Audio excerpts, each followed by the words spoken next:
देखिए, उत्तर प्रदेश के सहारनपुर में भी इस बार चुनावी मुकाबला बेहद दिलचस्प होने वाला है। इस मुस्लिम बहुल निर्वाचन क्षेत्र में दो कद्दावर उम्मीदवार आमने सामने हैं। जी हां, मुकाबला भारतीय जनता पार्टी के राघव लखनपाल और कांग्रेस के इमरान मसूद के बीच है। राघव लखनपाल 2014 में मसूद को बड़े अंतर से हरा चुके हैं, लेकिन क्या इस बार वो इसे दोहरा पाएंगे? देखिए रिपोर्ट।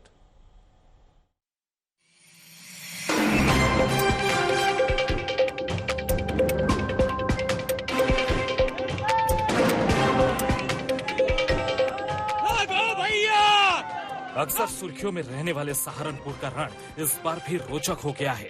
ये वही सहारनपुर है जहां मुस्लिम एशिया के सबसे बड़े इस्लामिक शिक्षण संस्थान दारुल उलूम देवबंद की वजह से फख्र करते हैं, तो हिंदू यहाँ शक्तिपीठ माता शाकंभरी देवी मंदिर की वजह से गौरवान्वित महसूस करते हैं। शायद इसीलिए सहारनपुर हमेशा तुष्टीकरण वाली सियासत का प्रमुख केंद्र रहा है। सीएम योगी 2019 में शाकंभरी देवी मंदिर की वजह से यहां से चुनावी शंखनाद कर चुके हैं। सहारनपुर लोकसभा में 5 विधानसभा आती हैं, जिनमें बेहट, सहारनपुर नगर, सहारनपुर, देवबंद और रामपुर मनिहारन शामिल है। चुनावी समीकरण की बात करें तो सहारनपुर लोकसभा क्षेत्र मुस्लिम और दलित बहुल सीट है। इन दोनों की आबादी 50% से ज्यादा है। यहाँ करीब 6.5 लाख मुस्लिम, 5 लाख दलित और 1 लाख जाट मतदाता हैं। बीजेपी ने लगातार तीसरी बार राघव लखनपाल शर्मा को उम्मीदवार बनाया है, तो इंडिया गठबंधन की तरफ से कांग्रेस ने इमरान मसूद पर दांव लगाया है। 2019 में मोदी लहर के बावजूद बीजेपी ने सहारनपुर लोकसभा सीट गंवा दी थी। 2019 में एसपी, बीएसपी और आरएलडी गठबंधन के प्रत्याशी हाजी फजलुर रहमान ने बीजेपी के राघव लखनपाल शर्मा को मात दी थी, लेकिन इस बार बीजेपी जीत का दावा कर रही है।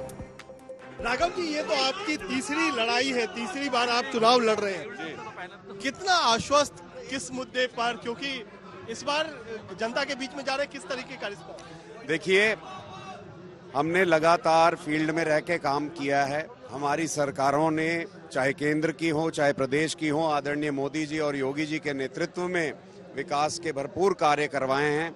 हमारे देवबंद क्षेत्र से हमारे सम्मानित माननीय मंत्री कुंवर ब्रजेश सिंह जी ने जिस प्रकार से केवल देवबंद ही नहीं अपितु पूरे जनपद और पूरे प्रदेश में सड़कों का जाल बिछाने का काम चलाया है, तो ये सब कार्य देखते हुए जनता हमें भरपूर आशीर्वाद देने वाली है और हम 2.5 से 3 लाख के अंतर से इस सीट को इस बार जीतने वाले हैं। वहीं बोटी बोटी वाले बयान से सुर्खियों में आने वाले इमरान मसूद कह रहे हैं कि इस बार जनता का आशीर्वाद तो उन्हें ही मिलेगा।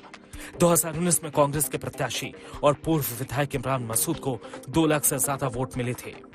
इस वक्त एक ही मुद्दा है और वो मुद्दा है संविधान बचाओ। अगर संविधान बचेगा तो सब कुछ बचेगा।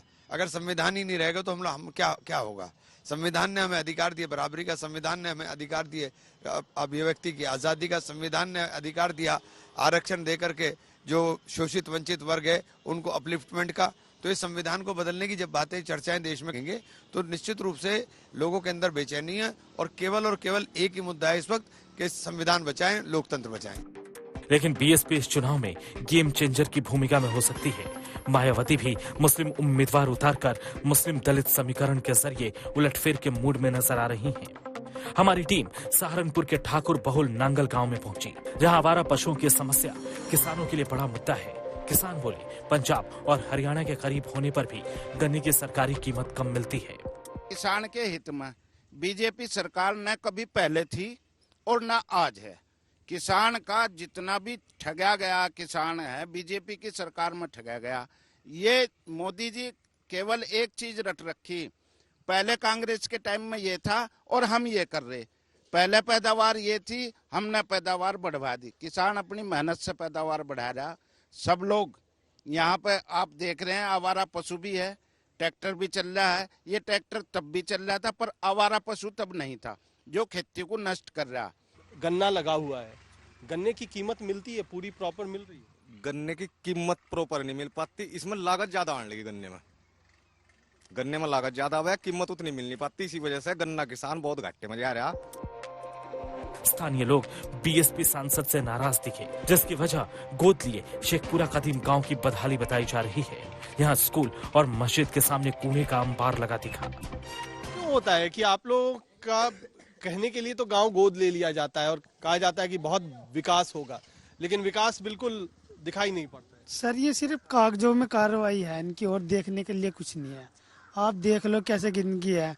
हम बचपन से रहते हुए आ रहे हैं, यहाँ से MP भी, MLA, विधायक सब चुने जाते हैं, लेकिन आज तक कोई भी आता है इलेक्शन के टाइम आएंगे कि इस तरह वोट देना, ये करना, वो करना, लेकिन टाइम के बाद मतलब जीतने के बाद कोई भी नहीं पूछता है। हमने एक और गांव चकवाली का दौरा किया। यहाँ पंचायत घर से लेकर तालाब बनते हुए भी दिखे। यहाँ कई गांव वालों ने सरकार का गुणगान किया तो कुछ महिलाओं ने शिकायत भी की। उन्हें अब तक कच्चे मकानों के बदले पक्के मकान नहीं मिले हैं। फायदा जो मिल रहा जी, अगर हमारे गांव में विकास हो रहा, बहुत अच्छा हो रहा और सब खुश हैं।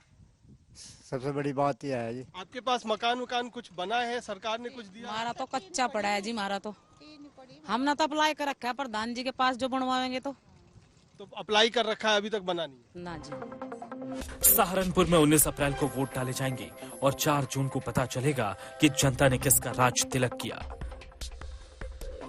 कुमार कुणाल, सहारनपुर, आज तक।